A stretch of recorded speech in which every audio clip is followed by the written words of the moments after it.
Hello there, it's a new year. Well, it's a new year for me. I have left 2020 behind, 2020, goodbye, had enough of you. Let's move on to a new year, and I am hoping that things are going to be a little bit better this time round. But that's not really what we're here for. We're here to talk about Dungeons and Dragons and Tasha's Cauldron of Everything. So that is the topic for today. Good news. I'm going to say now that I have been working my way through the Dungeon Master tools that I felt were the weakest of all of them in Tasha's Cauldron of Everything. So if you're wondering why I haven't talked about some of the other mechanics that probably are a little bit stronger and a little bit better, that's actually because I'm saving them for later on. And I thought I would work my way through the things that I didn't feel like have been developed in a way that most of you were probably expecting. So that's why you're getting the content in the form or the way that is sort of progressing at this present time. Okay, so now while I'm doing my sound check and everything, I'll make sure to put down the start time for this video down in the description. I will do that once YouTube publishes this video as a high definition video. Once that's done, I go through there and I put in the start time. So it will be there for those of you who are wondering. In terms of the live streams will stay public. I will unlist the live stream once I produce and edit down a version of the live stream, which I usually do. That excludes the Q&A or questions and answers, any feedback you might give at the end of the live stream. So that doesn't include any of that. And of course, I just tidy it up so the front hasn't got me sort of discussing things and explaining stuff. Okay, now if you want to get access to the live streams later on when they do go unlisted and I do release the edited version, to do that, subscribe, hit the bell button and turn on notifications. That's the best way to do that. The other way you can do that is just joining my Patreon page where you get access to my notes for my live streams as well as some other stuff from time to time. Okay, so that's the basics for that. Now if you haven't been part of my live streams before, normally with my live streams I present everything first. I use slides and images. I'm going to show you content from Tasha's Cauldron of Everything, and I'm going to break it down for you and give you my honest opinion of what I think they have provided you with. Okay, so that's the deal for today. So my suggestion to you is grab some food, some drink, get comfortable. I've done my sound check. It seems to be working all right, which is always nice. Glad to see that that's actually something that's going to work today for me. And I would suggest grabbing like a drink because this is probably going to take, I would say, about 20 minutes to actually cover all of the material, which I know sounds ridiculous because the content in the book is actually quite short. It's more my analysis that is going to take more time rather than covering the material in the book, if that makes sense. Because I figured you would like pertinent questions asked and answered to some degree. So that's why it's going to be a little bit longer than you might expect.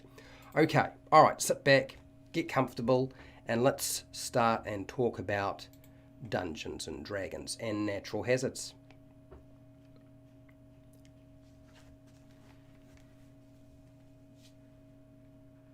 Hi, welcome to How to D&D. My name is Fred Wheeler and today I want to talk about Dungeons and Dragons. In Dungeons and Dragons 5e, the topic for today is avoiding an asteroid. No, it's not really about that. We're not trying to do that at all. No, we're going to talk about natural hazards in Tasha's Cauldron of Everything.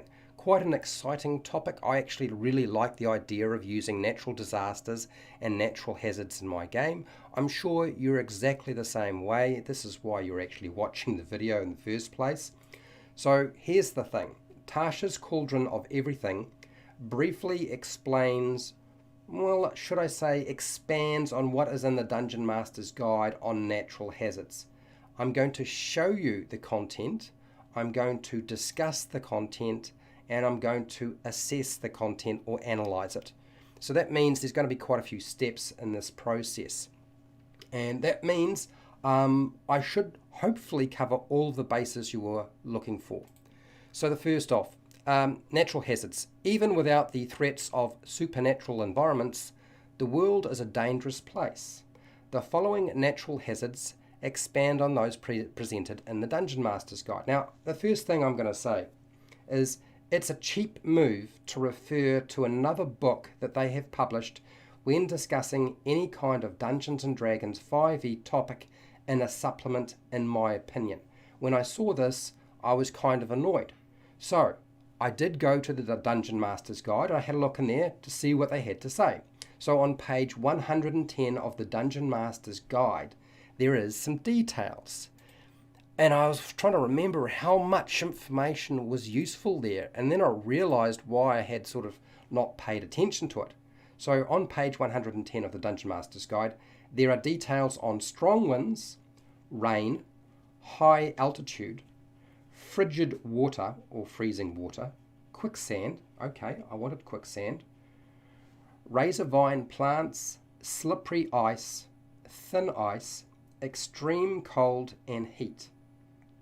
And this is where I started to realize the problem. There was never much in the Dungeon Master's Guide to begin with regard to natural hazards and disasters. I didn't really have the meat and potatoes that I wanted. It has some of the stuff I would want, but certainly not all of what I would want. And certainly the significant things aren't there. So, of course, you get excited. Tasha is going to actually expand on this. And they start strong. They really do. I would say the first one that they present is by far the best, in my opinion. And that is the Avalanche. So I'm going to go through it and explain it. A typical avalanche or rock slide. So they're assuming that an avalanche performs and operates exactly like a rock slide. I don't think I agree with that. And it is a 300-foot wide, 100-foot long and 30-foot thick slide or avalanche. Creatures in the path of an avalanche can avoid it or escape it if they are close enough to the edge. But outrunning one is almost impossible. Okay, I'll give you that. I'm going to come back to this point because it's actually quite important. When an avalanche occurs, all nearby creatures must roll initiative. Twice each round. So you're going to have 2 initiatives. 1 initiative count on 10 and on 0. Okay, this is for the avalanche. Okay, something's happening with the avalanche. The avalanche travels 300 feet until it can travel no more. So in other words, it has to go off the edge of a cliff or hit a stone wall or a stone cliff face or something like that. Or maybe it's going to hit a forest or forested area, something that will slow it down. When an avalanche moves, any creature in its space moves along with it and falls prone. The creature must make a DC or difficulty class 15 strength saving throw, taking 1d10 bludgeoning damage on a failed save and half as much damage on a successful one. Okay, good. When an avalanche stops, the snow and other debris settle and bury the creature or creatures. A creature buried in this way is blind and restrained, that kind of makes sense, and it has total cover. The creature gains 1 level of exhaustion for every 5 minutes it spends buried. It can try to dig itself free as an action, breaking the surface and ending the blind and restrained condition on itself with a successful DC strength 15 check. And it could be a strength check, it could be an athletics check. A creature that fails this check has to do so 3 times and can't repeat this attempt anymore after that. So basically, if you got 3 attempts and after that you're stuck. But there is a way out. A creature that is not restrained or incapacitated can spend 1 minute freeing a buried creature. Once free, that creature is no longer blind or restrained by the avalanche. So this gives you the opportunity for somebody to try to get you free. And because you're spending a minute to try to break somebody free who's buried, there's hopefully a good chance you can do that before they wind up with too many levels of exhaustion. Because if you look at these rules, that means that after about, I believe, exhaustion level 5, you're basically dead. Okay, so you've only got 25 minutes to get free. Otherwise, it's all over Grover. So they're going to give players quite a few attempts at trying to break them free. there are some problems with these mechanics, and unfortunately I could not just ignore them. The first thing is, what is the perception check or DC to find a buried creature in the snow? There's no mention of that. It leaves it up to the dungeon master.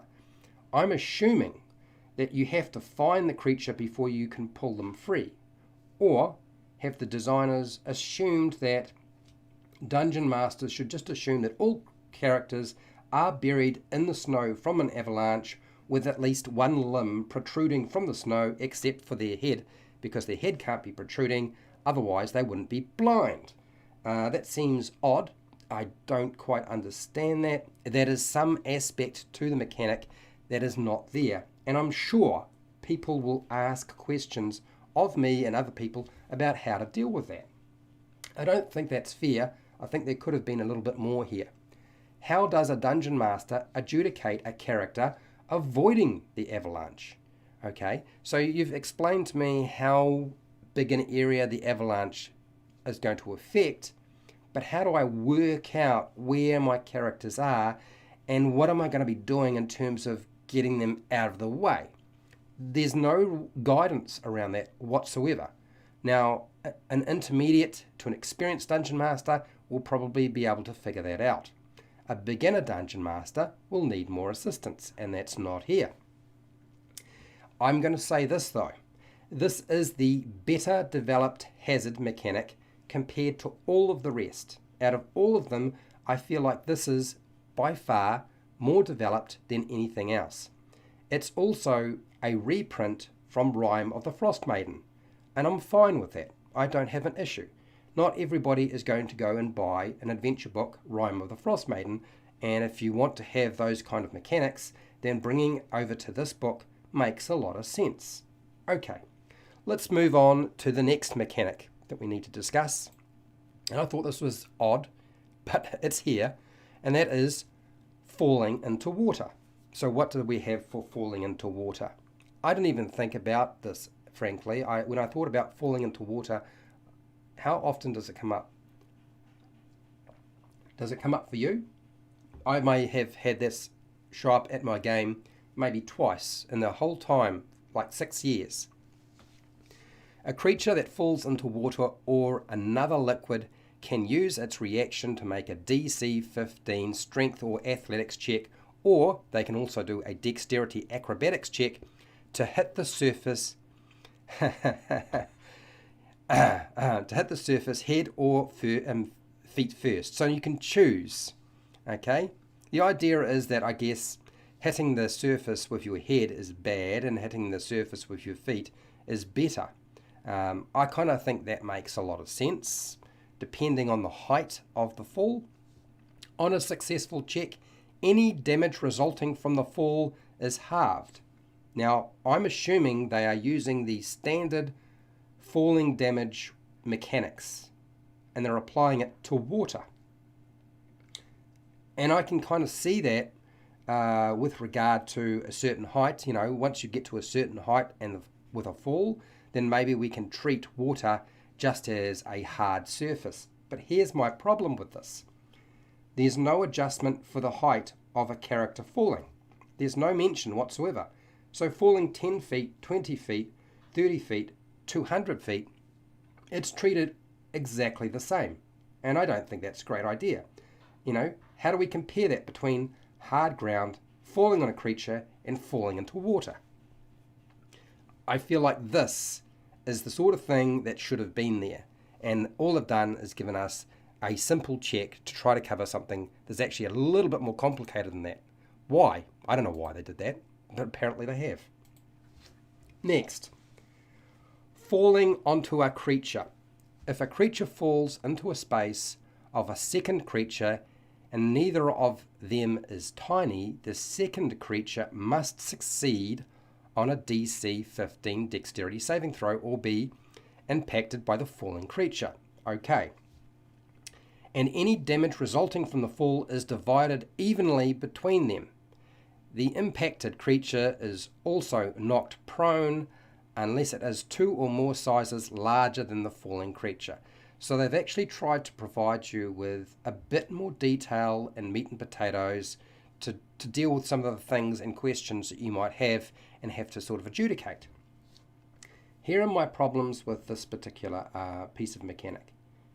How do you determine if the falling creature lands on another creature? Well, they've actually given us a saving throw, but it actually takes a little bit of time. If you read through the passage, it's not completely clear what's going on, okay? Because they have tied it into the first sentence. I didn't pick that up straight away, but it's actually the DC 15 dexterity saving throw. That's what you're using to try to get clear. What happens though if a falling creature is deliberately trying to fall onto somebody, so they're aiming for them? Do we still use this mechanic, or are we using something else? Are we using an attack roll of some kind? So I feel like that's one aspect to it that isn't completely covered.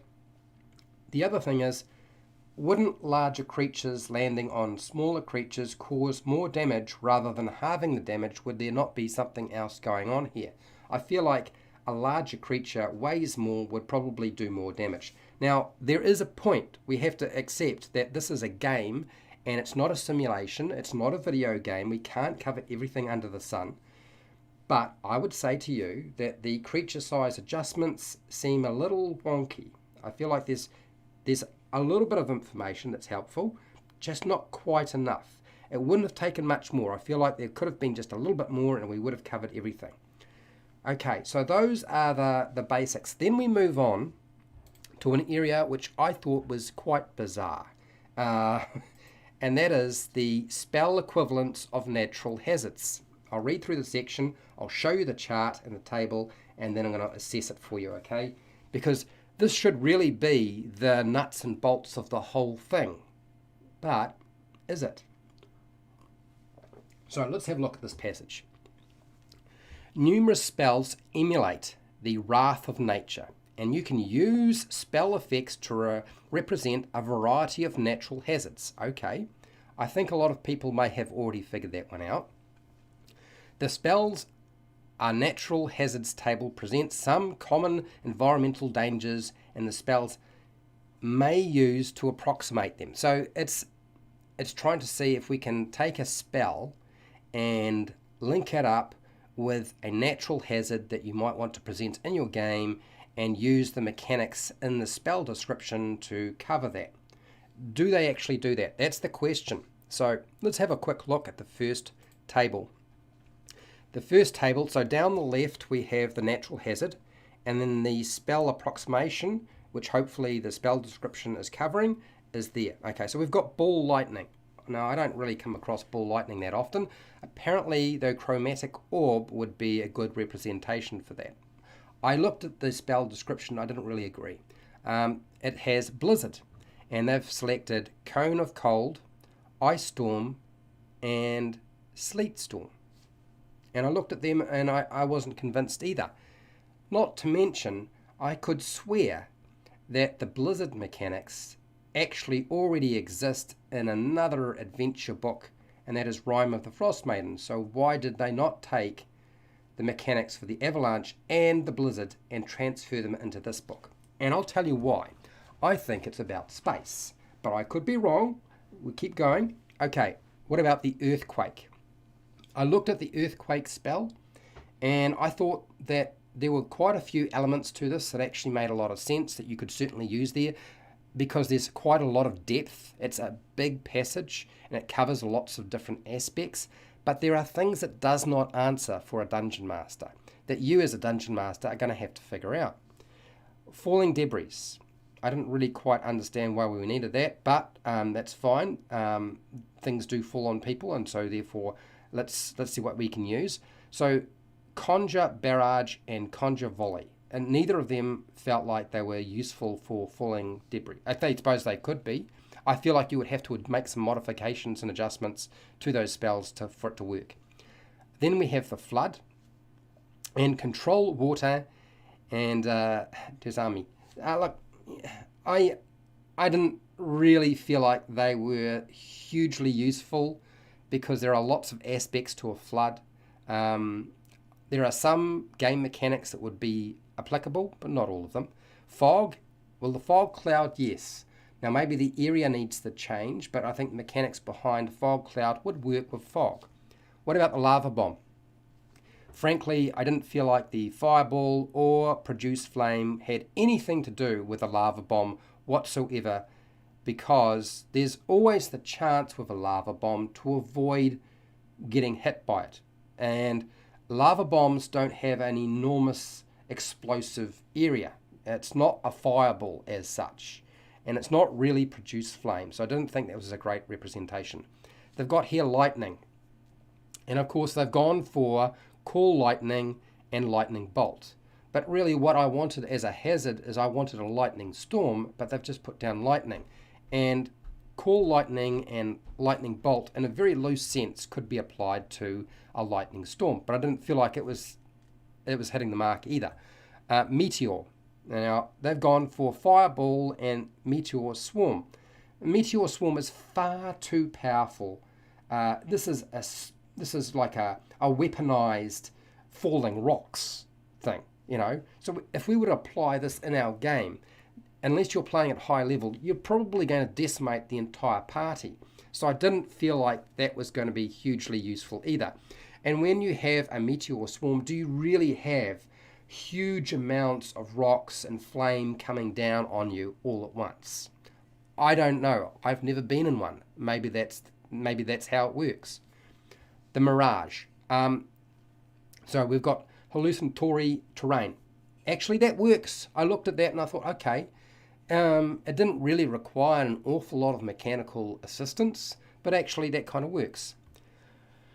The pyroclastic flow, and that's got here the incinerating cloud. Now, pyroclastic flow, I think that's actually referring to the pyroclastic cloud from a volcano. So this is the idea that this cloud is going to hurt you. But the thing is with a pyroclastic cloud is it does a lot of things. It's going to push you around, it's going to burn you, and it's going to poison you. And they tend to be acidic as well. So they're not just burning you with fire, you're dealing with acid as well, because there's so many horrible things coming out of a volcano. I didn't feel like the incinerating cloud spell was going to be a good representation. Radiation. Now they put down blight and circle of death. And I didn't have too much of an issue with this. I don't know how often I'm going to use radiation in my game, but who knows, maybe I will incorporate it more. We had smoke, and they've gone for the fog cloud again, and I did not feel like that was even remotely useful, because smoke is a different monster. It's a different mechanic in itself. It has a lot of other things that are going on that aren't duplicated by fog. So I didn't think that spell was going to work. This one lost me. St. Elmo's Fire, and they've gone with Fairy Fire. I didn't understand that at all. Frankly, I got lost. I was trying to figure out what the heck they were trying to do here.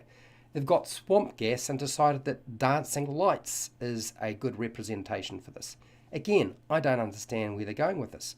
Now, the tidal wave is a different story, okay? Because the spell I have selected makes a lot of sense. The only problem with tidal wave is you probably need to change the area that it's going to affect. And also, too, the kind of spell effect that you're dealing with here is quite tame compared to what you would normally have to deal with a full-fledged tidal wave. Okay, just my 2 cents. The toxic eruption, which I felt like that was, I don't know where they were going with this. I felt like that was the pyroclastic cloud, but apparently it's not. They've selected acid splash. I felt like that was utterly ridiculous. Maybe their vision of what a toxic eruption is different to mine. I think it would have been very useful to have a kind of a description of these different hazards so that you have an idea of what you're dealing with, and they haven't included that. The thunder. I'm like, why do I need thunder? And they've selected thunder wave. I'm like, that doesn't make any sense to me. Are we talking about a thunderstorm? A thunderstorm, you're not going to be taking damage from a thunderstorm, not unless there's lightning involved and you're getting struck by it. So I didn't understand that at all. Volcanic lightning. Now, apparently there is such a thing as volcanic lightning, usually around the crater when it's exploding. I didn't really understand this. I only just recently discovered that apparently that does happen. I don't know that I'm finding it hard to believe, but apparently it exists. And they've selected Storm of Vengeance. Didn't make any sense to me, but apparently they've selected that. The whirlpool, and they've got control water. Very loose usefulness, if you ask me. Wildfire, and they selected Firestorm and Wall of Fire. I think Firestorm is kind of going to make a little bit of sense, but it's the area that it's affecting that's going to be problematic. And let's get real. We're talking about a forest fire. Wildfire must be like a forest fire, correct? Well, I'm hoping that's the case. But forest fires, the longer they run, the more dangerous they become. Okay, they don't stay, and they're not going to stay on the same level. So the longer that fire is burning, the worse things get, the hotter they get. So we don't have those kind of mechanics in those spells. And then we have windstorm, and they've got gust of wind. Okay, all right. So there's our rundown of the information they give you. So let's look at the actual mechanics in a way that makes sense about how useful it will be to you in your game.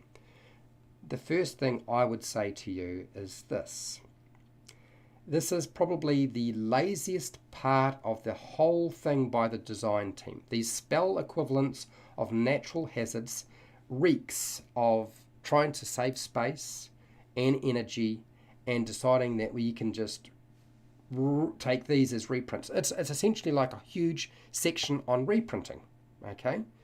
That means that almost nothing that they offer you is new. Now here's the positive. This table does actually provide you with really handy list of possible hazards. So if you were having trouble coming up with ideas, they have actually provided you with a whole bunch of ideas that did not exist in the Dungeon Master's Guide. And frankly, I looked through past versions of Dungeon Master Guides from Dungeons & Dragons 4E and 3.5, and you don't really get an awful lot on natural hazards in any of those books.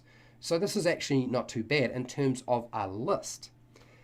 The only problem is spell descriptions might be partially related to the natural hazard you're trying to duplicate, but generally, the mechanics will not fit for a non-magical effect. You will have to do some additional work to make it make sense. Otherwise, it will not make sense. The other thing is, none of this couldn't or wouldn't already be developed by an intermediate to experienced dungeon master, but a beginner dungeon master might find them quite useful as a starting point. I know a lot of you were looking for a lot more. There's nothing dynamic. There's nothing dynamic here. There's nothing complete as a game mechanic. We're not talking about the skill challenge. And I feel like the skill challenge would have been the perfect tool for natural hazards, and they have not utilized it at all. Apparently, there are some things from Dungeons & Dragons 4E we do not want to carry over to Dungeons & Dragons 5E. Look, I think they could have done that. I think there was a deliberate reason why they didn't do it, okay? That's my suspicion. There is so little offered on natural hazards for a dungeon master. I believe this was actually thrown together by the design team to fill up space and make it look like they had more information and material for dungeon masters so that dungeon masters would buy the book as well rather than just players. Okay, I think that's what was going on here, that they have done that quite deliberately. They did not want to make the section too long. They only had a certain amount of space. They've provided you an image, and they've given you the beginning tools to do most of the work yourself. And I think that was quite unfair on their part. I think if you're going to do that, and I know you've got to sell books, Wizards of the Coast, but if you're going to do that, you should have made it clear that really all you wanted to do was provide us with the rules on the sidekicks and most of these optional player character stuff. That's fine. That's what you had, and really a lot of the other content is a second thought, and this is very much a second thought. Okay, not everything is a second thought in Tasha's, but this was definitely just thrown in there to fill up a bit of space, in my opinion. Okay, so what is actually missing from Tasha's Cauldron of Everything? Okay, the first thing I would say is the blizzard. Okay, they actually have mechanics for the blizzard in Rime of the Frost Maiden. Now, if they weren't worried about page count, they could have just reprinted the avalanche and the blizzard. Rather than just leaving the avalanche there, we could have got the blizzard from Rime of the Frost Maiden, and you would have had mechanics for that. And I looked at them, and they're pretty robust. Okay, they do most of the heavy lifting. We wanted a lightning storm. What we got was lightning. No, we wanted a lightning storm. We didn't just want lightning. We wanted to know how we would adjudicate dealing with characters running around in a lightning storm. They're not always going to get hit by lightning. There's a very slim chance of that happening, right? We didn't really get the meteor swarm or shower because the spell is way too powerful for what we're trying to duplicate in reality. Flood. I kind of give them their flood one. It's not too bad.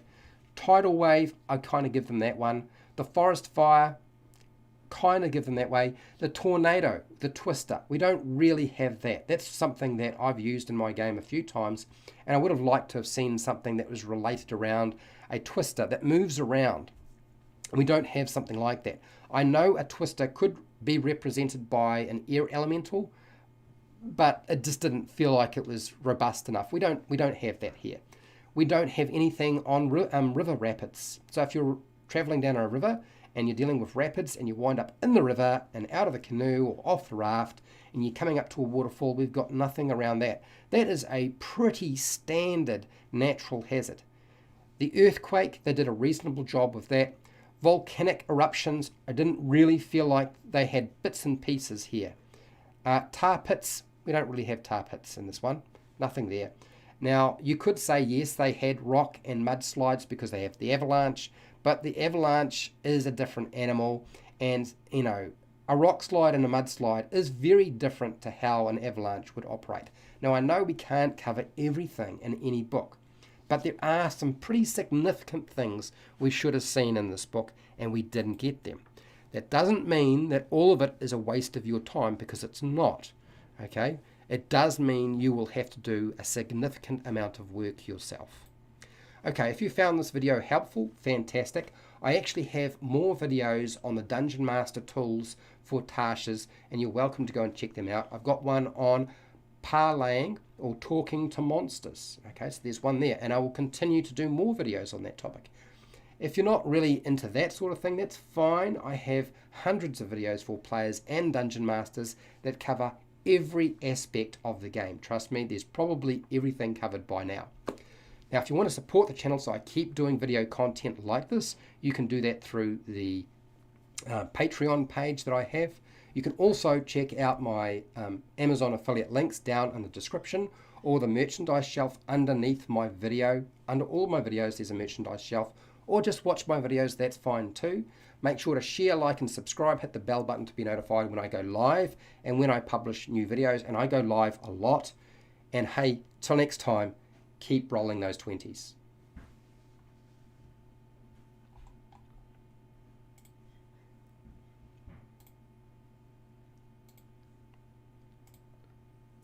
Okay, all right. For those of you who are still here, by all means, ask questions. But at this point, what I'm planning to do is I'm planning to go through a lot of the hazards that they presented and talk to you about the aspects of those spell descriptions that you will probably find useful and the parts that you won't find useful. Okay, so in other words, for those of you who are dedicated enough to hang around for the whole thing, I'm going to give you more. That seems fair enough to me. So, what more do we have? Let's just quickly go through and just say hi to everybody. Lord Coyote 2000, hi, how's it going? Could a quickling outrun an avalanche? Well, I don't know. It's really, see, the thing is, the avalanche rules and mechanics they give you are so sparse It's really left up to you completely to make those decisions. Okay, you've got to first determine where you think the players' characters are in relation to where the avalanche is and how much distance they have to cover in the snow, and they will be in the snow. Even if they're using snowshoes, moving across snow is probably going to mean half movement, because everything that restricts movement is usually halved in some way. It's just a generic way we deal with movement in Dungeons and Dragons, where whether you crawl, climb, swim, and it's difficult for you, then and moving across snow would be difficult, then we just halve movement. So if you've got 30 feet, you're only moving 15 feet to try to get to the side, to the outer edge of the avalanche. Chances are you're never going to make it, unless of course they've got lots of time. Avalanches move very quickly, so that's probably not going to come into play very often. So that's a whole section you as a dungeon master have to decide. Now you may be able to speed up that process by taking the dash action. Are you going to be measuring it in rounds? How many rounds do we use? Okay, how far away? You as the dungeon master have to decide how many hundreds of feet away is the avalanche from the actual party where the characters are, because this thing is moving 300 feet very, very quickly, probably every round. Okay, that's essentially what the mechanics have for you. So there's a lot going on here, and it really does force you as the dungeon master to do a lot of the work. This is why I think that a skill challenge would have been a smarter move myself, but they have provided you with some of the mechanics behind an avalanche. Okay, it just doesn't answer everything for you, unfortunately. Hi, Joe Smiley. How's it going? Can you burrow under or fly over the avalanche? Well, I think if you can fly high enough, it does stipulate the height of the avalanche. So that means you could fly above it, provided you could get high enough and get up there. Now, if you have the ability to burrow or move through soil and dirt, then there should be no reason why you can't do that in snow. So yes, if you have a burrow speed, then yes, you should be able to dig yourself out without having to make any kind of check, if that makes sense. Happy New Year to everybody, by the way. For those of you who are in New Zealand, I'm in a different country. We are in the future. You may be in the past.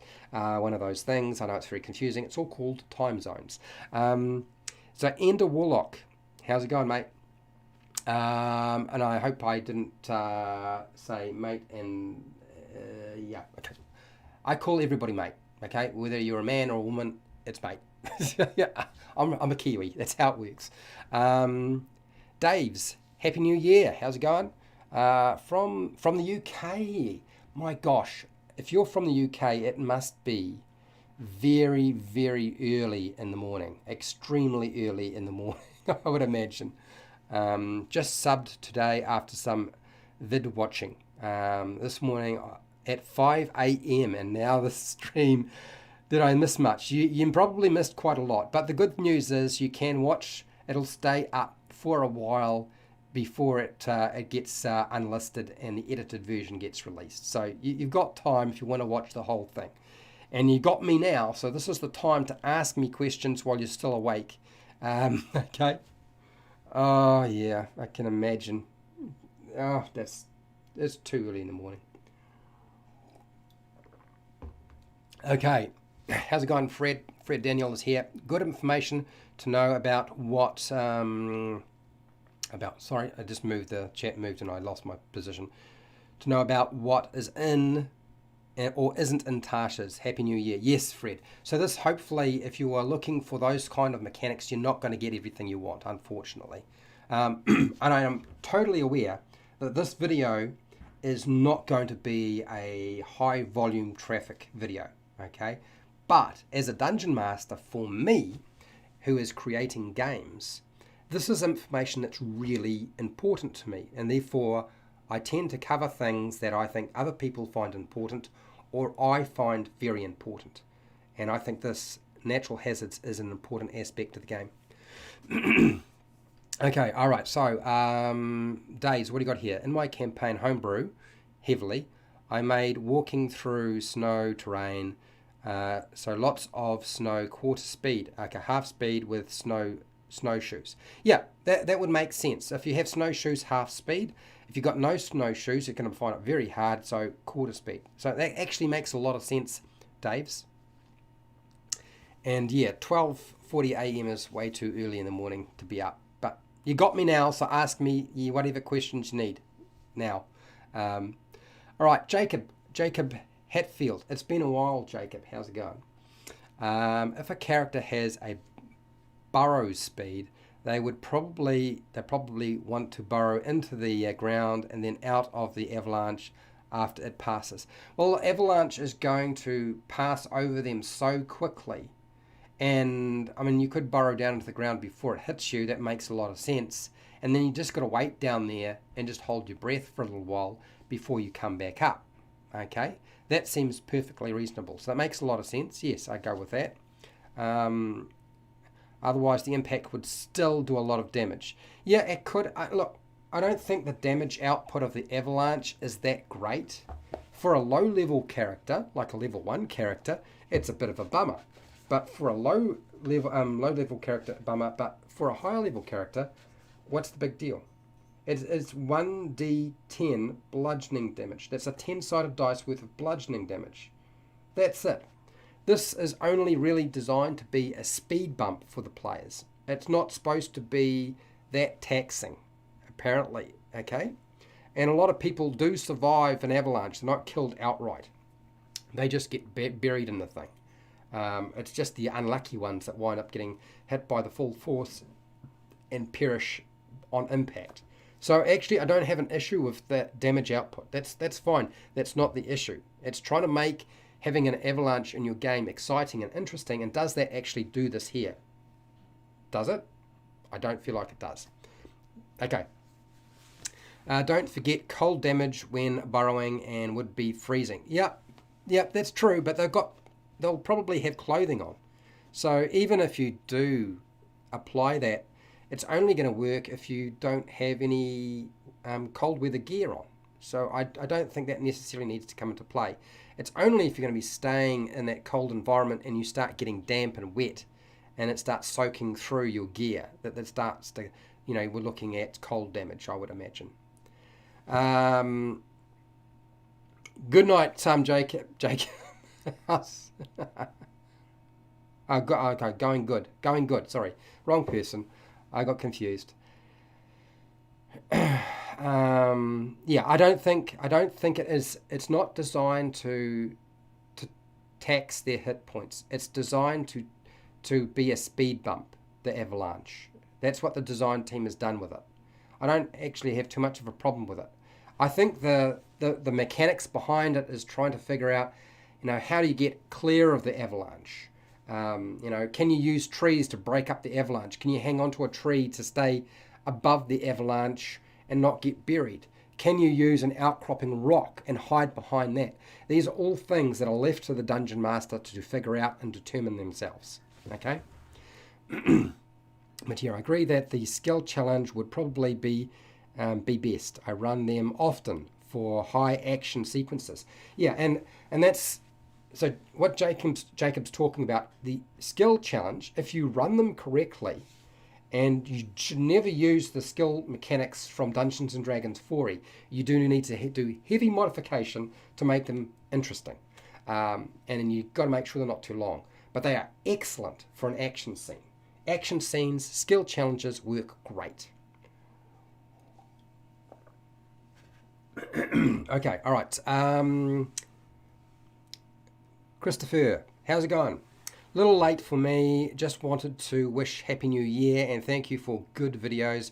Have really helped me learn to be a better GM. Well, that's good news. I was hoping that was going to be the case. Okay, so for those of you who are still here, since I've still got a little bit of time before I disappear, I will keep an eye on the chat. So if you throw in a question or have something to add, then by all means do that. But let's have a look at some of the mechanics here and then what the heck we could do with them, okay? Because I know people want that. Loving skill challenges, absolutely, they make things much easier as a DM. I think if you know what you're doing with them, it works really well. Okay, so the first thing is, let's have a look at ball lightning on this chart. So the spell equivalents. This is the thing that is supposedly supposed to solve so many of our problems. So chromatic orb. where is chromatic orb? I should have, like, I would not have been able to place hold everything. It would have been just ludicrous. But I did check them last night as I was watching a movie and waiting for the countdown. One of the things that I find odd is because I don't fully understand what ball lightning is, I don't understand how I'm going to use the chromatic orb with this. Okay, so chromatic orb is on page 221. This is for the ball lightning.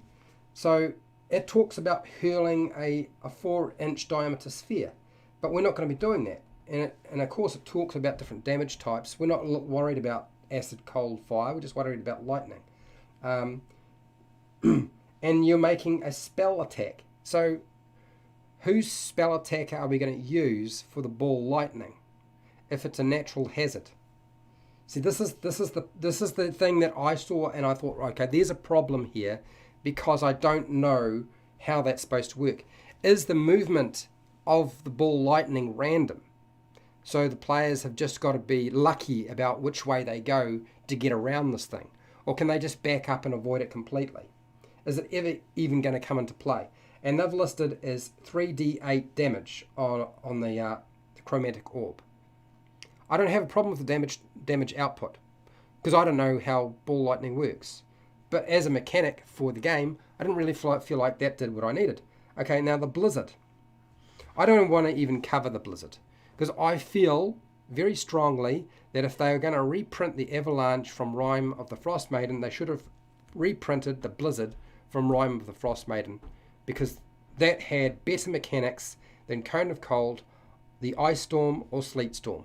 Frankly, it just seemed like a complete waste of time.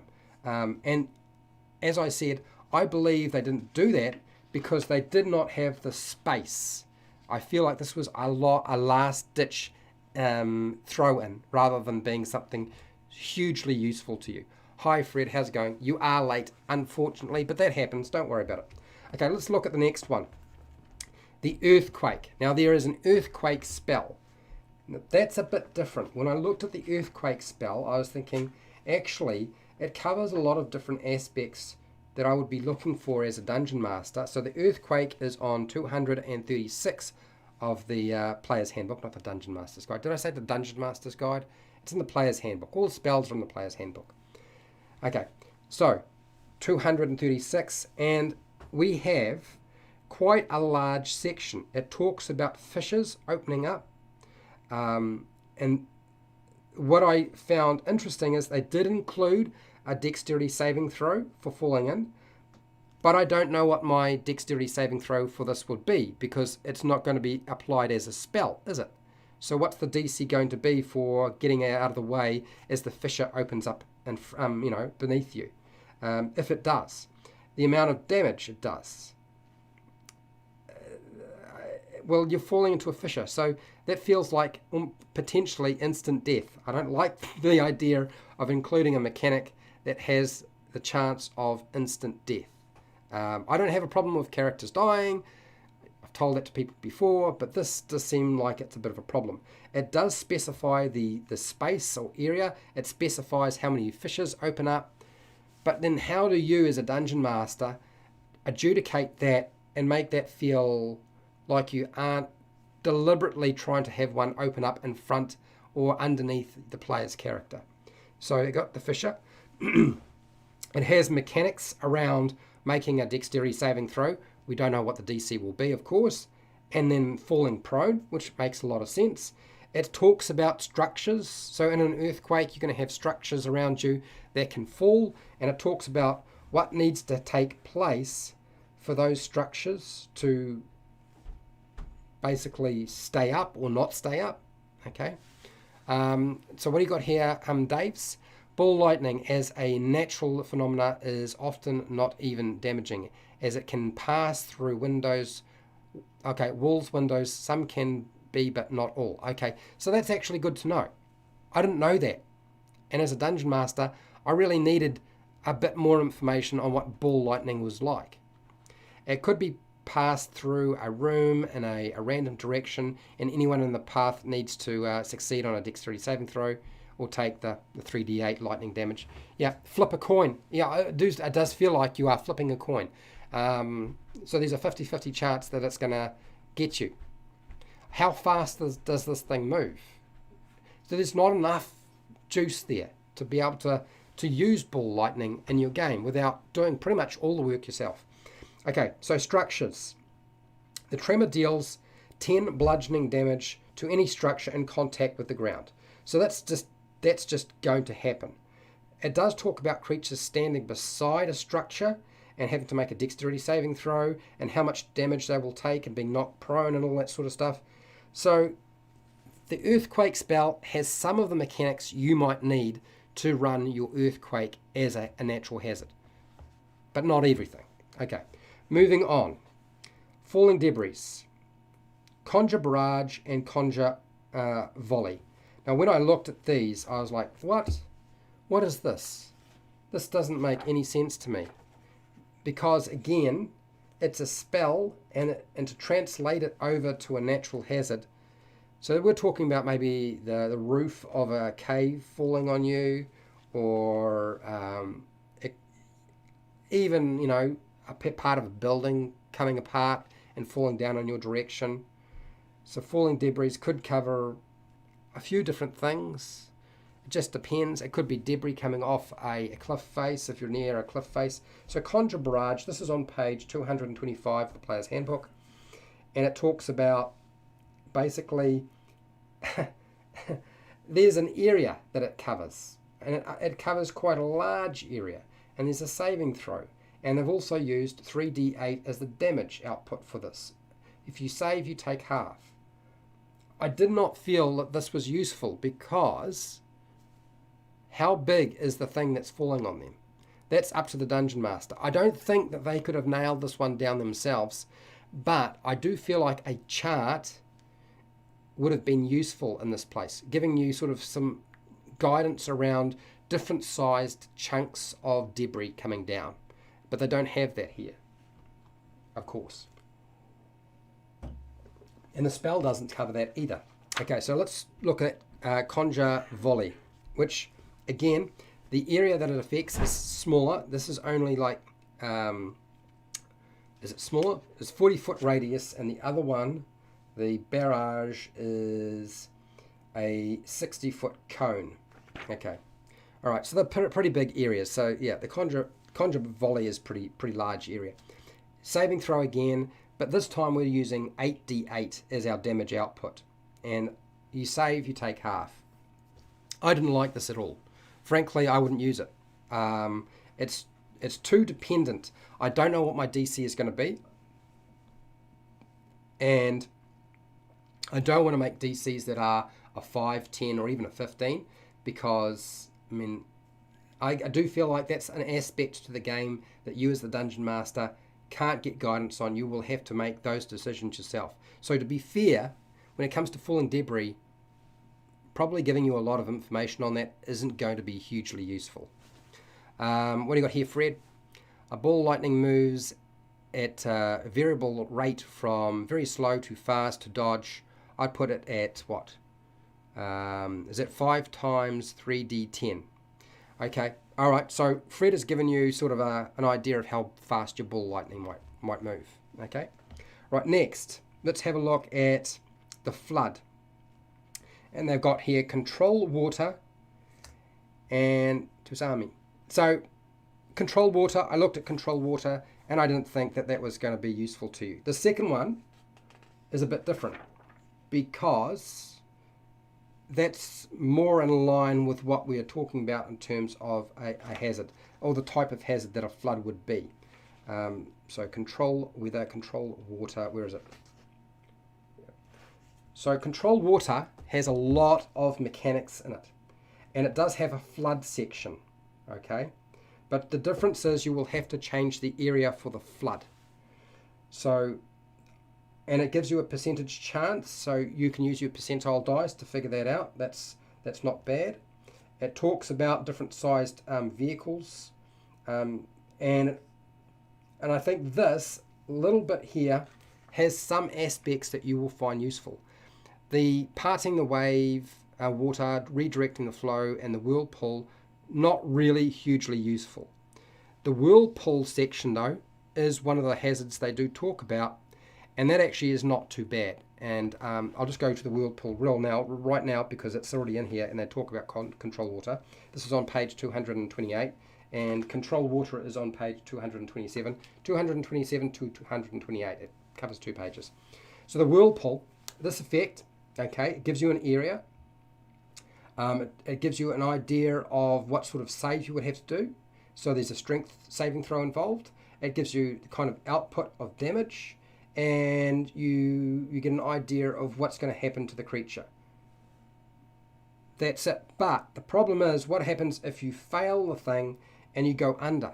Now, a whirlpool, a lot of us would assume, will drag you down, but we don't have an idea of what's going to go on here because they haven't. It's a spell. It's not a natural hazard with mechanics around that. So they haven't covered enough there. So for those of you who are thinking the whirlpool and control water would do most of the work, probably not. Okay, what do you got here, Daves? It could be fun to screw with your PCs through to make it look hugely dangerous and pass through a person and then disappear and watch everybody break their brains over it. Yeah, I think you're talking about the ball lightning. I agree. I think you're right. I think ball lightning doesn't necessarily have to be something that seems like a dangerous hazard. It is just a thing that occurs. It might affect other things other than creatures. And damage output might not be what's going on here. It might be just to scare them. I like that idea. I think that makes a lot of sense. Right, so, and we don't have a speed on the flood as well. So when it comes to flooding an area, there's nothing there. So let's look at the second spell that they suggest as a possibility, which I think had, for me, a little bit more that would assist you. Where is it? Which page is? Okay, all right. There it is. It's on page 284. And tsunami. Okay, so we get a wall of water. It gives us an idea of how high it is, how long it is, and how thick it is. We get a duration, which really won't apply if you're using it as a natural hazard. It gives you an idea of how much damage. You get a strength saving throw. We're talking about 60-10 bludgeoning damage, and you take half damage if you save. It does talk about what happens at the start of your turn. It gives you some guidance around different sized creatures, huge or small creatures, in the space of the wave. And there's a follow-up saving throw and damage that this thing does. So this section's actually not too bad. I think you would find that might be more useful to you than the controlled water section. So page 284 of the Player's Handbook if you really want something decent on the flood. Okay, what do you got here, Fred? Introduce ball lightning by showing it from a distance. 3 lightning balls hit deer or sheep, something near PC size. One gets a taser shock, one has nothing visible effect. Yeah, absolutely. I think that's perfectly fine. I think those are the sorts of things that make your world feel more real without having to worry about draining resources. So, okay, let's go on to fog. I need to drink some more water, sorry guys. I'm almost done with that cup. All right, okay. So, fog, we're looking for the fog cloud this time, because apparently that's the spell effect that's most useful. Fog cloud. And fogging my little... There we go. Fog cloud is on page 243 of the Player's Handbook. So it gives you an area of 20-foot radius. Look, fog... When you're using fog, usually it's going to cover a much wider area than that. So the area is no use to you. Heavy obscurity, that's really all the fog is doing. It just talks about heavy obscurity. Frankly, this section was complete waste of your time, because there's no saving throw. You're not going to be able to see through the fog. It doesn't mean that if you've got dark vision you can see in fog. You know, it doesn't work that way. Frankly, I felt like the fog section just needed a sentence to explain how to treat it. It wasn't going to be hard. Instead, they refer you to another book. Okay, all right. It's not a biggie though. Okay, lava bomb. Now, I don't want to even discuss fireball as a indication of using a lava bomb. I felt like that was completely pointless, because a lava bomb, you're dealing with not just heat and fire, you're dealing with weight, and the ongoing effect of a lava bomb. If you if you get hit by a lava bomb, it's probably over, depending on its size. You're probably not going to survive this thing. So what we need to be talking about is what happens when a lava bomb lands close to you, because there might be an effect there. Okay, produce flame. I mean, most of you know what produce flame is like. I don't see any resemblance to a lava bomb with those two spells. I think that's going to be utterly useless to you. And I don't know enough about lava bombs other than the garbage that I've seen on TV and movies about lava bombs that it's probably not going to be hugely useful. What I need with information on the lava bomb is I need to know how they work. So if they've done a bit of research, that would have been really useful. So I know how to adjudicate it if the lava bomb lands near them or close enough to them to affect them in some way. Whether that be heat or lava squirting out of the chunk of mass or rock. How close they need to be if the heat is actually going to hurt them. Okay, so just my 2 cents there. Fred, what do you got here? I remember a news story of a man hit by a ball of lava and he lived. Oh, really? Okay. Well, apparently it wasn't very big, and it probably didn't hit him in a place that was we do hear of stories of people surviving a lightning strike, so I suppose it's always possible. But there's not enough here. And the fireball and produce flame, there's no point even reading them out, because they're not going to do what we need. Dave's, what have you got here, Dave's? Lava bomb.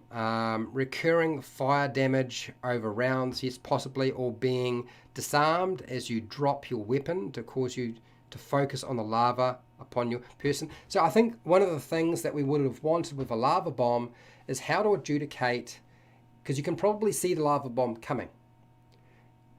So what sort of perception check do we need to make? And I would imagine a perception check's involved.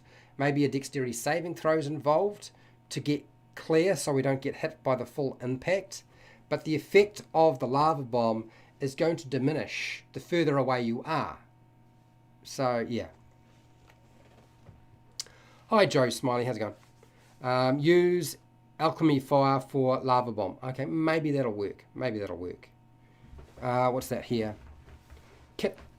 Kittiv man injured, okay, by lava bomb talks about his recovery. Google it. All right. If I have time, I'll Google it, but I probably won't have time. Okay, so lightning.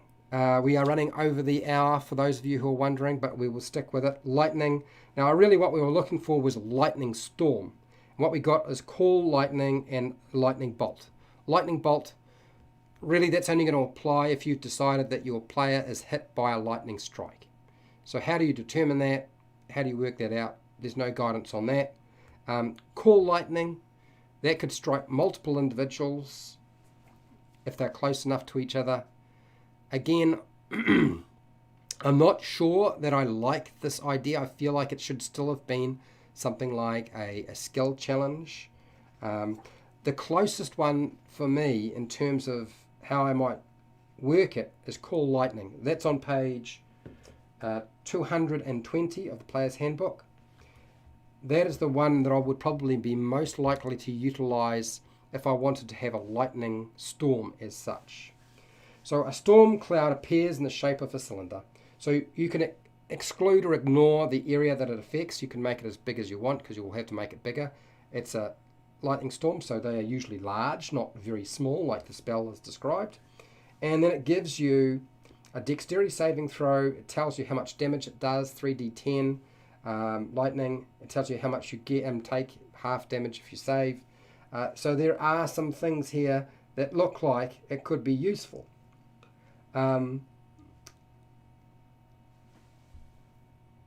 But there are other aspects in terms of, well, how do I determine if a player is actually going to get hit by this thing?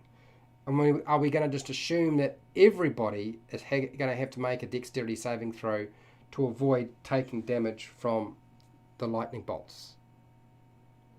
So again, they're putting it back on you as the dungeon master. Okay. Meteor. So the fireball, I looked at that and I felt like that was just nonsense. I suppose you could consider that if that's what you're dealing with, you're probably dealing with the thing exploding in a ball of fire as well. I don't know. Is that how a meteor actually works? How big is the meteor? Meteor swarm. Look, you could say, yeah, but Fred, meteor swarm is definitely meteors, and that's a swarm. So a shower of meteors, that's covered. But seriously, you think about how often are you going to use that? Will you ever be able to use it? Because of the kind of damage it does. Where is it? Meteor. Okay. All right. Meteor swarm is on page 259. It's classified as a 9th level spell. So you're usually never using something like this unless you're dealing with high level characters. And I think this is never going to come up in your game. You're never going to use this because it's too much. Okay. All right. That's my second cup. All right. We're moving on to the second cup. So what we get a number of areas that can be affected. The area is like a 40-foot radius. But here's the problem. It's the damage output. That's 20d6 bludgeoning and 20d6 fire damage. That is a bucket load of damage to be outputting on your characters unless they are playing at very high levels. And you want to use this to duplicate a meteor storm or swarm or strike. I don't like the idea. I did not like this at all. Okay, who is ever going to use it? Frankly, if somebody does, I'd be very interested to know what happened. Okay, what do you got here? Nicholas, great video. Thank you. How's it going, Nicholas? Joe, what's this? Tallest player or the one with the most metal armor draws the lightning bolts. Yeah, so maybe, see, there's the thing. Maybe you get disadvantage. If you're wearing metal armor, then you're much more likely to fail that dexterity saving throw. So there's something, Joe's pointed out something that the design team should have probably included. I hadn't even thought about that, actually, but it does make a lot of sense. Again, they're putting it back on you. Okay. Right, let's have a look at the next one here. We got Mirage. I actually liked the Mirage and the use of that spell, because I looked at it and I thought, well, actually, could we have done any better? I don't think we could have. I think that's actually going to work pretty well. So this is one time where Fred is not going to haul them over the coals and tell them and spank them. So hallucinatory terrain is on page 249. So it gives you an area, but frankly, that doesn't matter. You can change the space of it. That's up to you, right? It gives you a DC to disbelieve it. But what I found interesting is that unless you interact with it, it talks about unless you interact with it, it just looks like whatever it is. And it also talks about look, sound, smell, like something in natural terrain. So we're using all of our senses. So there's not necessarily going to be something given away. And this, of course, you would use this if somebody is delirious, okay? You present your mirage, and then once they try to interact with it, it's going to give itself away. But it does also talk about making a intelligence or investigation check to figure out or disbelieve it. Now, I would imagine you're only applying that if you don't physically interact with it, based on what we have in the spell. So this is actually reasonably good. The only thing is you have to make up the DC to disbelieve the mirage. Okay? I would be inclined with a mirage to stick with something that's in the, I guess, I don't even like the idea of medium. 15 still feels low. I would probably be going towards the 20-25 for me, or a little bit more than 15. I would never even bother with a 5 or a 10. Why would you even bother? Why would you even have it in your game if that's the case? Complete waste of your time. If they're delirious, then they're going to struggle with this. Also, too, you're probably dealing with exhaustion, so there might be disadvantage on a check to try to figure out if, from a distance, if you're dealing with a mirage or not. So this spell actually does a pretty good job, mostly. Dave's, isn't lightning too fast for a dexterity saving throw, though? Yeah, I suppose you could say that. Would not lightning strike so quickly that you really couldn't move out of the way? It's a very good point. I guess really the dexterity saving throw is just trying to duplicate the randomness of where it lands. Does it land right smack on you, or does it land next to you, and you only take some of the lightning force damage? Dave's, I'd give let each player pick one or two numbers, 1 to 20, 1 to 100. Roll a 3D10s. Okay, so you're doing a percentage check. Whoever's number I'd roll a... Oh, God, this seems very complicated to get it all done, mate. Yeah, well, maybe that'll work. Maybe it won't. Frankly, I think the dexterity saving throw is really just to try to duplicate, the randomness of where it's going to land. Okay, all right, so moving on. Done the mirage. The pyroclastic flow, really, I suppose we should have called it a pyroclastic cloud, and it's called the incinerating cloud as the spell they wanted to use. So let's find incinerating. Again, incinerating cloud does not duplicate things like poisoning, okay? It's really only dealing with one aspect to a pyroclastic cloud. And so what have we got here? So we've got an area of 20-foot radius, and they've decided it's a sphere. Again, you wouldn't use a sphere. It would probably be in whatever shape or form you want it to be, and it would be harder. Heavy obscurity, that makes sense. You can't see through it. And they've given a duration, and then wind will blow it away.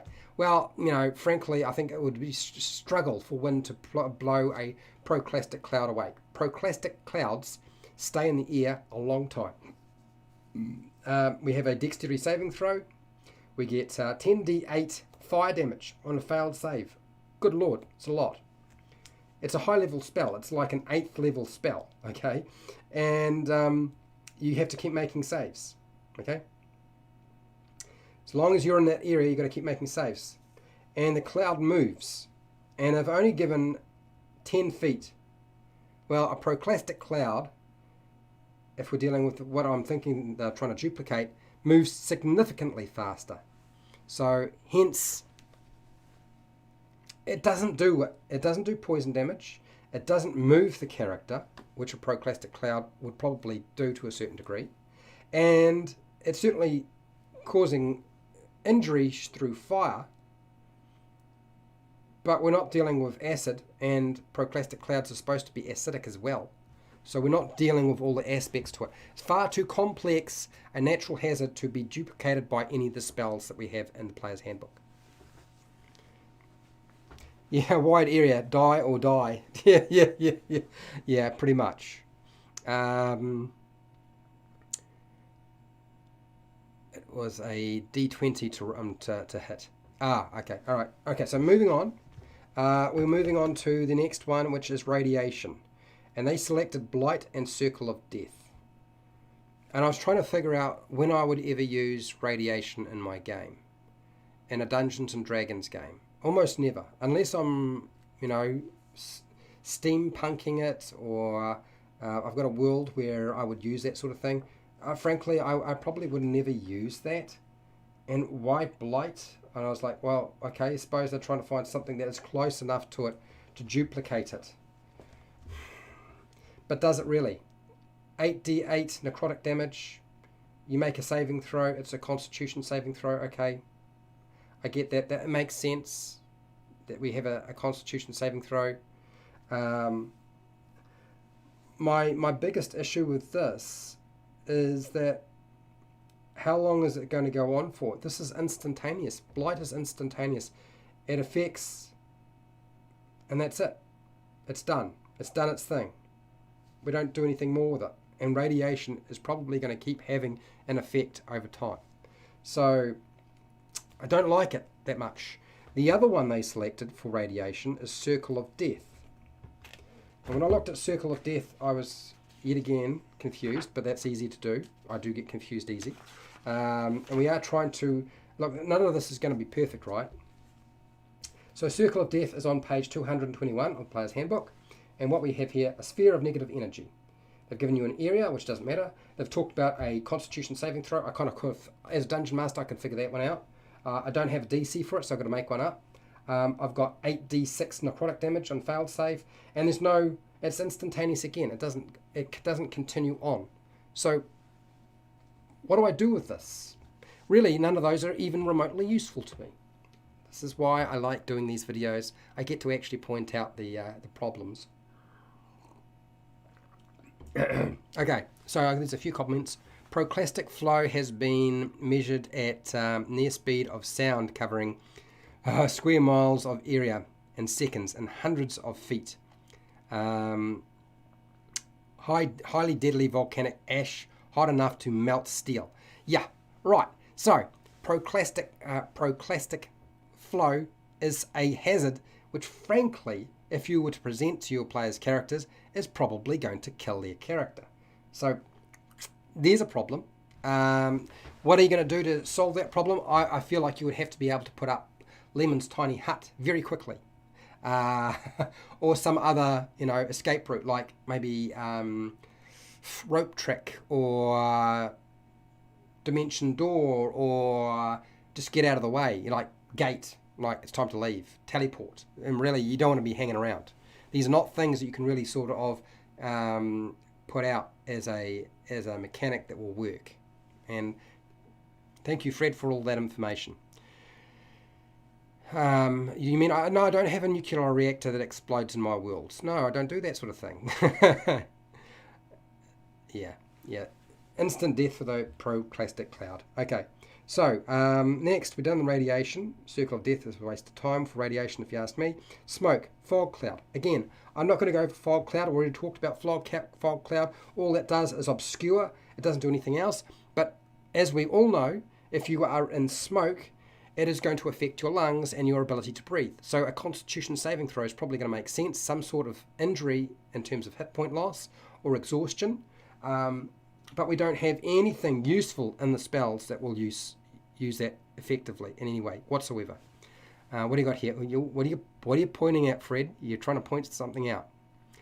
We don't use volcano major eruptions without the PCs getting Arnie to get away from the island of... Okay, winning. Okay. You're funny.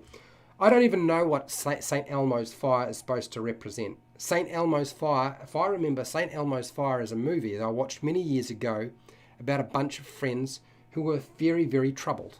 And what the heck it has to do with fairy fire, I have no idea, even if it's a natural occurrence, a St. Elmo's fire. I don't get it at all. Swamp gas. So swamp gas is supposed to be duplicated by dancing lights. Really? Swamp gas? Elmo's on fire. Yeah, like from Sesame Street. Yeah, we've got to be careful. We don't want Elmo catching on fire. I like Elmo a lot. But yeah, I mean, come on, guys. Obviously they're a bit desperate to try to fill out the pages a bit. And the St. Elmo's fire came up as an option. Okay, so dancing lights is on page 230. Let's have a look at this. So it's up to a minute, concentration, it's got an area of range, but what is there actually useful that makes sense in terms of gas?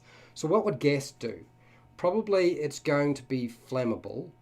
It's going to affect your ability to breathe. Swamp gas, this is what we're probably going for, right? We're probably, with the swamp gas, we might be wanting to affect their vision. So maybe that's what they're trying to get at with the dancing lights thing. But it doesn't make any sense. There'd be no resemblance whatsoever to it. I don't see how I can use this spell with swamp gas, frankly. I don't get it at all. Somebody explain it to me. So yeah, I wouldn't use that. What do you got here, Fred? He's probably doing all the Googling.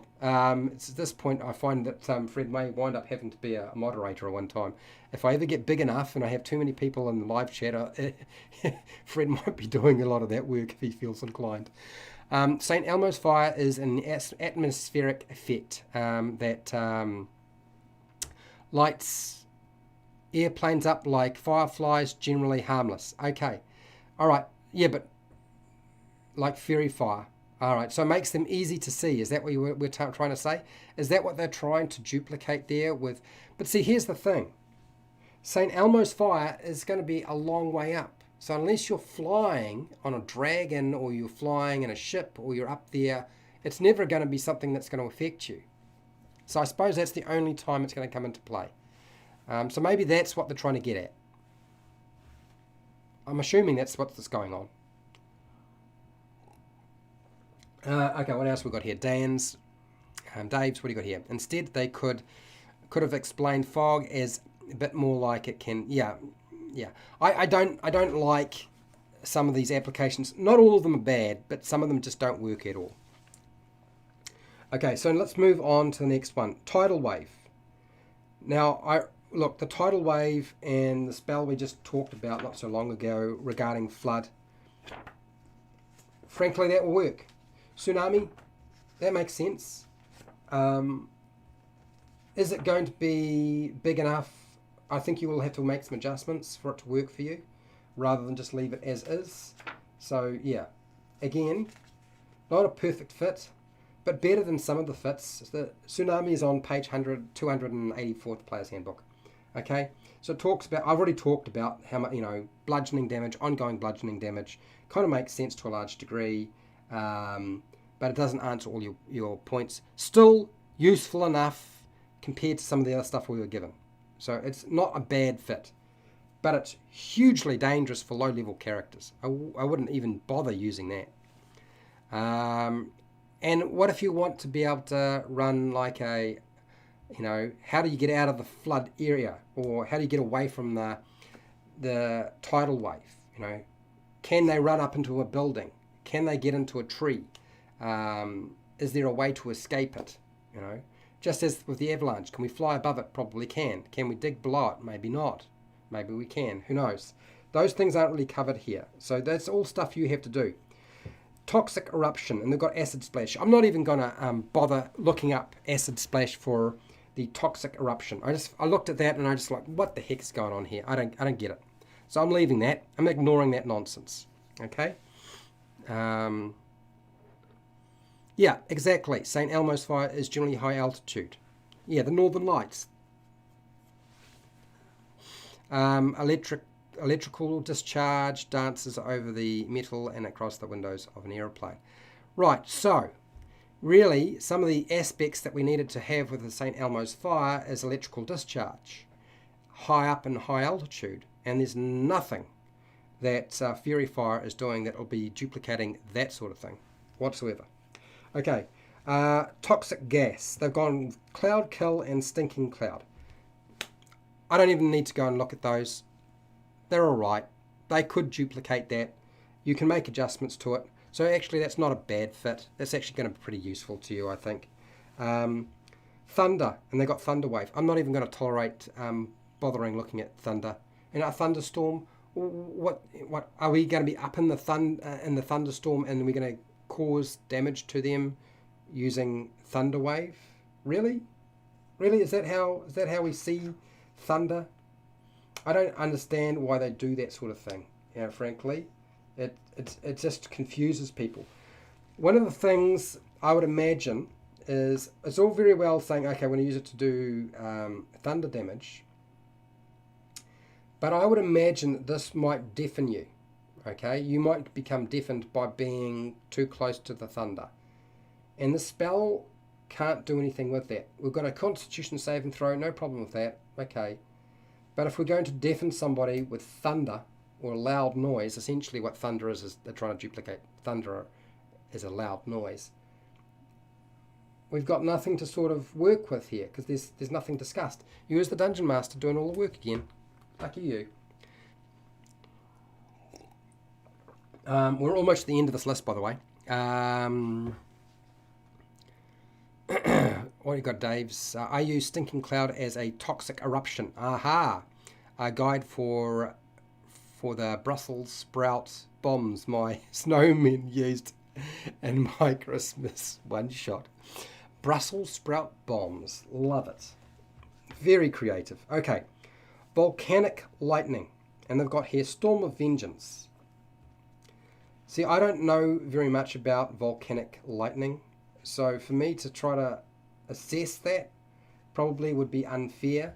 What I did notice about Storm of Vengeance is they have, I mean, I don't know if it's actually even remotely related to it, but they have a series of rounds.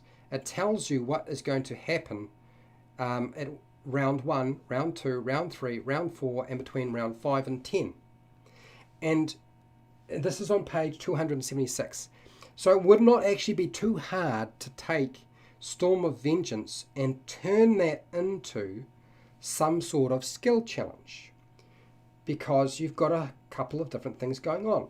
You've got a Constitution saving throw or take thunder damage. I don't know how that's supposed to relate, but apparently it does. The next one is rainfall taking place, and that's acid damage. Okay, acid and a volcanic eruption, that kind of makes sense. Then it's talking about lightning bolts striking multiple creatures.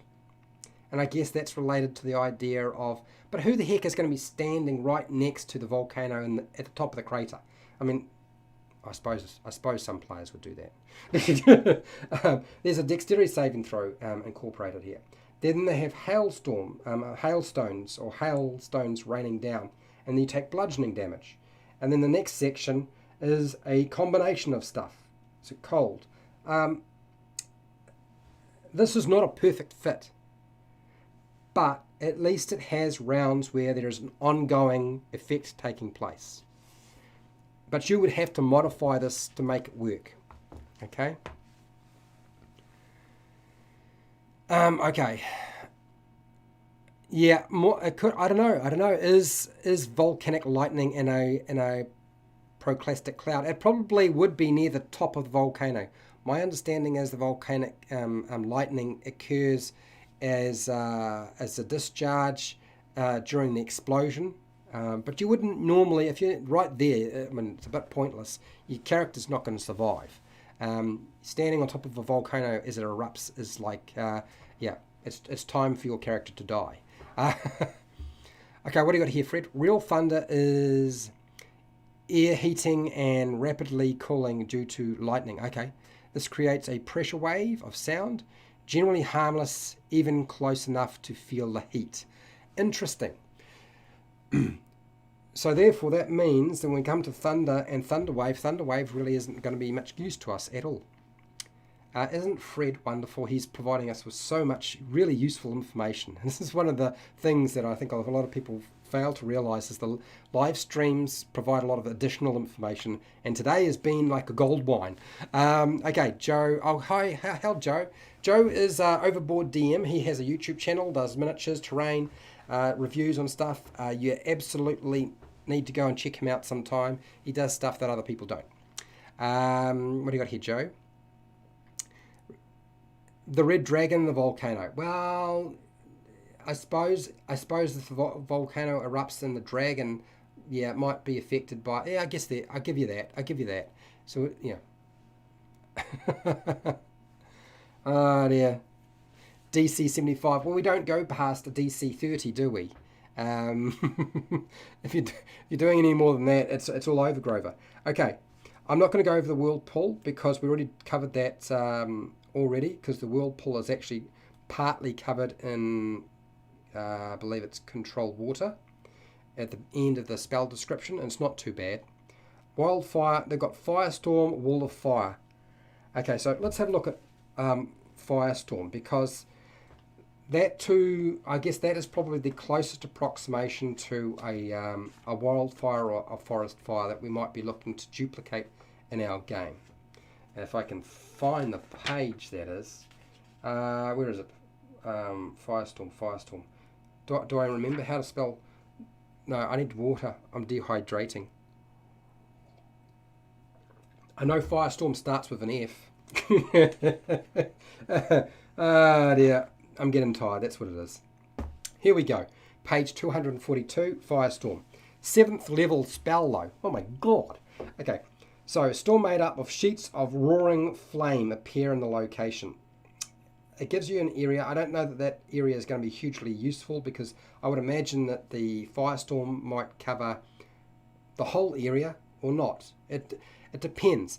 Now, I know Fred Hubber, his training as a fireman, and so he would probably know more about how to adjudicate a forest fire or wildfire in your game of Dungeons and Dragons.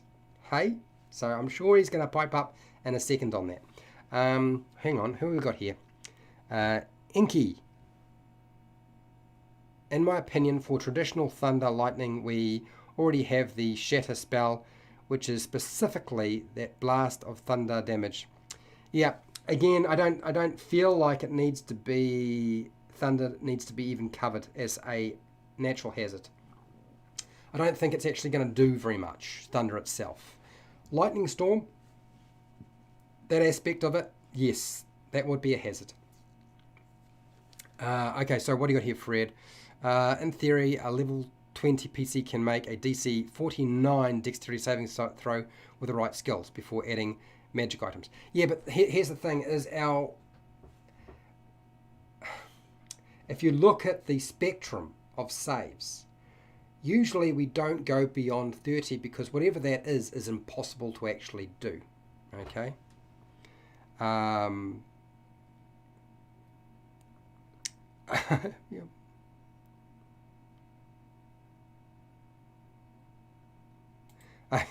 Here we go. I knew Fred would have mentioned something about forest fires. So let's have a look at the firestorm. So it's got an area, it's got a dexterity saving throw. I don't feel like it duplicates what we need. I really feel like the skill challenge would have been a much more smarter way of dealing with that, which is trying to get clear of it before it can trap you and cook you. 7d10 fire damage is a lot, but is it anywhere near the amount of damage that you would expect from a real fire as it's starting to heat up? Burning objects, so forth. Yeah. What can I say other than, all right, now the windstorm, they've got gust of wind, but I would like to point out in the Dungeon Master's Guide that they already have a section that talks about strong winds. So we didn't really need that windstorm section, and it probably would have been better to refer to the page in the, is it 110 in the Dungeon Master's Guide around strong winds, rather than using a storm gust of wind to duplicate that effect. Okay, so that is my rundown. It's a mixed bag, the hazards, in terms of the spells as natural hazards. You don't necessarily get everything you want. You will have to do some work. A lot of it requires you to actually think outside of this. So that is my take on Tasha's Cauldron of everything for natural hazards. So what is happening next week? Well, I don't get a break. I work in an industry where that's very unlikely, and I don't have enough leave anyway, because there's been a lot of problems during the year. So that means next week we're going to cover the Way of Mercy monk. That's right, the Way of Mercy. So I sat down with a friend of mine and we had a good discussion about it. And core blimey, is it Eastern monk. That's what the Mercy monk reminds me of. It does not remind me of a plague doctor. For those of you who are thinking that's what it tries to duplicate, not at all. It looks like it's going to be a lot of fun. And yes, it will be titled Exploiting the Way of Mercy Monk. Because I'm going to give you a rundown on how to do that. And hopefully Dungeon Masters will have a heads up as to what to expect. I really like the monk though. That particular monk is quite nice. There are some problems that you will find because it does free up the monk to do a lot of things that you don't normally expect. And seriously, it's going to happen. But we'll talk more about that later. Okay, Fred, what do you got here? Yep, forest fire, D&D, you did. Okay. I know a house that survived over 10 hours surrounded by forest fire before the interior spontaneously combusted and it went off like a bomb. Interesting. Modern fire-resistant siding and roofing. Yeah, well, I think modern fire-resistant stuff. The problem with that is that it's still building up heat, and it's only a matter of time before something bad will happen. It can't hold it off forever. Yeah, the Mercy Monk should be very interesting. It's a meow. I'm sure you will find it more than interesting. I would suggest, though, that Trent Monk has already done a video covering the topic. No boring characters. Yeah, well, it's not a boring character, trust me. That is not a boring character at all. I love monks. I've got a thing for monks. Okay, I'm prejudiced. I admit it. I am prejudiced.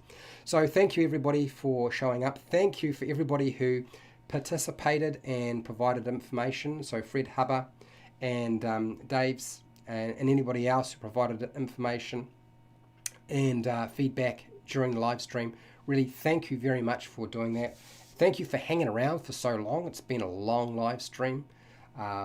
So wherever you are in the world, whether it be the morning, night, afternoon, or early morning, please look after yourself, your family, and your friends. Be nice to your neighbours. Don't get too drunk. And hey, till next time, keep rolling those 20s.